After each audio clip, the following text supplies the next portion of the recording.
Good afternoon, Bobcats. 8th grade Bobcats, Mr. Flato here. Welcome back to what I hope will be another great week for you at the Helena Middle School. On today's Bob lesson, we're going to work on part 2, piggybacking on from last week on a motivational speaker guy that was doing an interview talking about millennials, your guys' generation, or even the generation maybe a little older than you guys right now, and 4 things that he's seeing in the workplace to where society and how society has changed is kind of setting young people up for failure in the real world.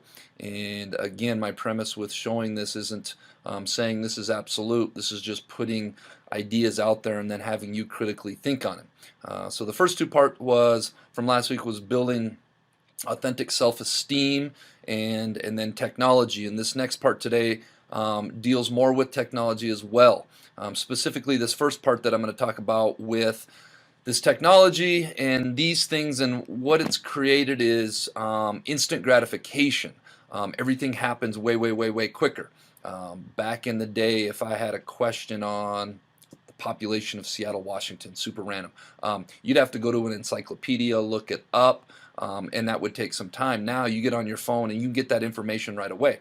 And so it's really conditioned us as human beings, not only you guys, but us as adults. Everything's instant gratification now.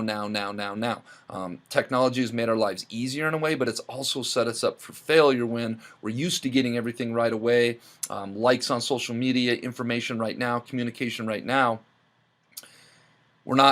That's not transforming or ascending over to the workplace where we don't get instant gratification. I have a friend right now that I've mentored that's 22 years old, and he just graduated college, and now he's trying to figure it out. And it's like I told him, hey, you're not going to come out and get your perfect dream job right out the gate. You may not get a job that fulfills all your values like we talked about before, or all your interests. It takes time now to build it. And when we're so used to an instant gratification world here, and then we get in the real world, okay, it's not overly congruent. One of the messages I want you guys to take from this first segment is all things with true value, whether it's work satisfaction, job satisfaction, relationship satisfaction, it takes time. Anything with true value takes time. Let's get rock and rolling and on this first part. So you have a generation growing up with lower self-esteem that doesn't have the coping mechanisms to deal with stress, right? Now you add in the sense of impatience. Right? They've grown up in a world of instant gratification. You want to buy something, you go on Amazon, it arrives the next day. You want to watch a movie? Log on and watch a movie. You don't check movie times. You want to watch a TV show? Binge. You don't even have to wait week to week to week. Right? I know people who skip seasons just so they can binge at the end of the season. Right? Instant gratification. You want to go on a date? You don't even have to learn how to be like, hey. You don't even have to learn and practice that skill. You don't have to be the uncomfortable one who says yes when you mean no and says no when you mean no, but yes when you... You don't have to swipe right. Bang, I'm a stud. Right? You don't have to learn the social coping mechanisms. Right? Everything you want, you can have instantaneously. Everything you want, instant gratification. Except job satisfaction and strength of relationships, there ain't no app for that. They are slow, meandering, uncomfortable, messy processes. And so I keep meeting these wonderful, fantastic, idealistic, hardworking, smart kids. They've just graduated school. They're in their entry-level job. And I sit down with them and I go, how's it going? They go, I think I'm going to quit. I'm like, why? They're like, I'm not making an impact. I'm like, you've been here 8 months. You know?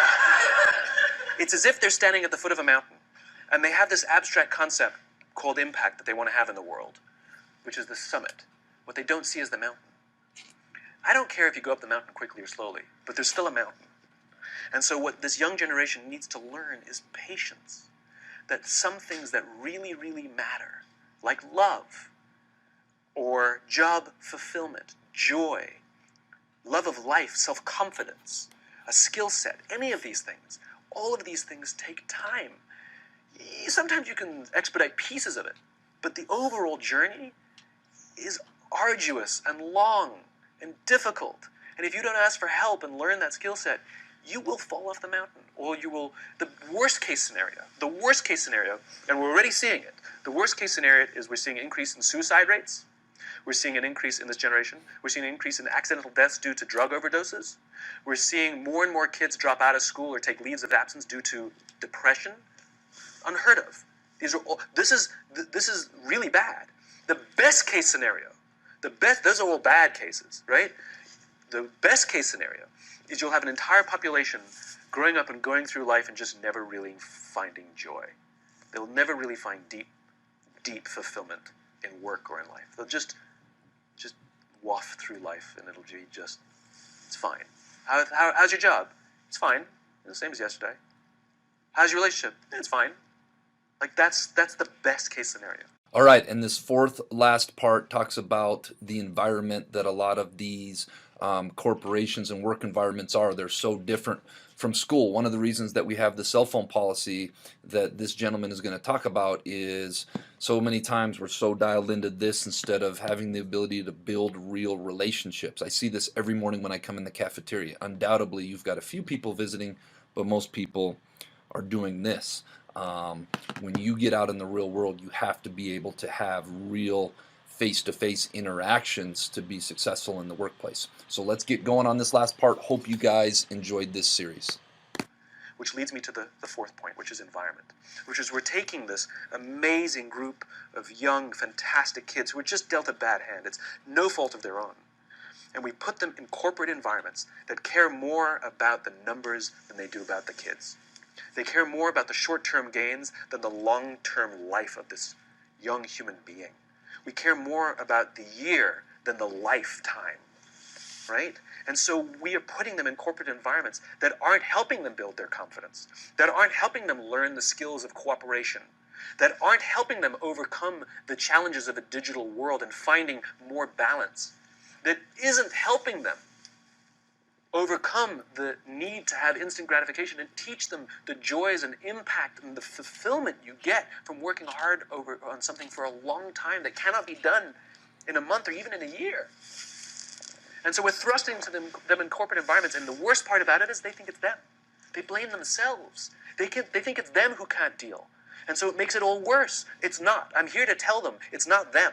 It's the corporations. It's the corporate environments. It's the total lack of good leadership in our world today that is making them feel the way they do. They were dealt a bad hand, and I hate to say it, but it's the company's responsibility. Sucks to be you. Like, we have no choice, right? This is what we got, and I wish that society and their parents did a better job. They didn't. So we're getting them in our companies, and we now have to pick up the slack. We have to work extra hard to figure out the ways that we build their confidence. We have to work extra hard to find ways to teach them the social skills that they're missing out on. There should be no cell phones in conference rooms. None. Zero. And I don't mean the kind of like sitting outside waiting to text. I mean, like, when you're sitting and waiting for a meeting to start, this is what we all do. We all sit here and wait for the meeting to start. Meeting starting? Okay. We start the meeting. No, that's not how relationships are formed. Remember we talked about it's the little things? Relationships are formed this way. We're waiting for a meeting to start and we go, how's your dad? I heard he was in the hospital. Oh, he's really good. Thanks for asking. He's actually at home now. Oh, I'm really glad. It was really amazing. I know, it was really scary for him. That's how you form relationships. Hey, did you ever get that report done? Oh my God, no, I didn't. I'll help you out. Can I help you out with that? Really? That's how trust forms.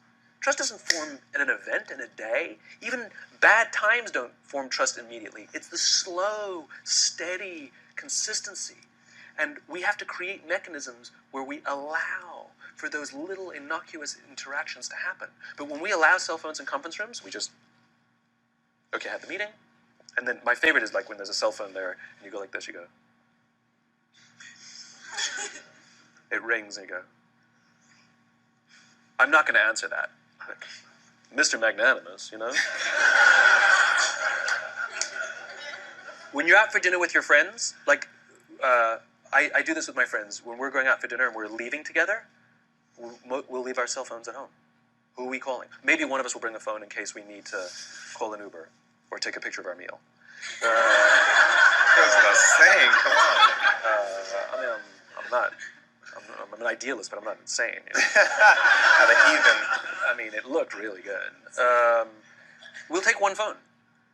And so it's like an alcoholic. The reason you take the alcohol out of the house is because we cannot trust our willpower. We're just not strong enough. But when you remove the temptation, it actually makes it a lot easier. And so when you just say, don't check your phone, people literally will go like this. And somebody will go to the bathroom, and what's the first thing we do? Because I wouldn't want to look around the restaurant for a minute and a half, you know? But if you don't have the phone, you just kind of enjoy the world. And that's where ideas happen. The constant engagement is not where you have innovation and ideas. Ideas happen when our minds wander and we go, and you see something, I bet they could do that. That's called innovation. Right? But we're taking away all those little moments, right? You should not, and none of us should charge our phones by our beds. We should be charging our phones in the living rooms, right? Remove the temptation. You wake up in the middle of the night because you can't sleep, you won't check your phone, which makes it worse. But if it's in the living room, it's relaxed, it's fine. But it's my alarm clock. Buy an alarm clock. They cost $8, right? I'll buy you an alarm clock. All right, let's get on to this week's Jelly Bean Question of the Week winners. So I had some technical difficulties last week, and so I had to replace some old ones with some old Jelly Bean questions. So I'm going to reward both questions that were on there. Sam McNaughton, Maya Parr, Abby Kramer, Xander Zipfel, and Jessica Lamone. I would accept the number 87 for the parking question, and the other one, I have 2 coins in my hands that add up to 30 cents. One of them is not a quarter. Well, the other one is a quarter and a nickel. That one drove me nuts. All right, this week's Jelly Bean Question of the Week. I have a series of numbers here. Starting on the left, I've got 1 all by itself, and then I've got 2 and 3 that are paired. I got 4, 5, 6 that are in a trio, 7, 8, 9, 10 that are in quads. I want to reverse this order so that it starts on the right as you're looking at the screen with 1 and then a group of 2 and then a group of 3 and then a group of 4. I can only move 1 number or 1 circle. Which circle do I move and where do I move it to? If you think you know the answer, submit your answer to the Bob box. Make sure your first and last name is on it. I had a couple students that I couldn't reward because I only had a first name and I don't know the last name. So make sure your first and last name is on that. All right, Bobcats, let's make it a great week at the Helena Middle School.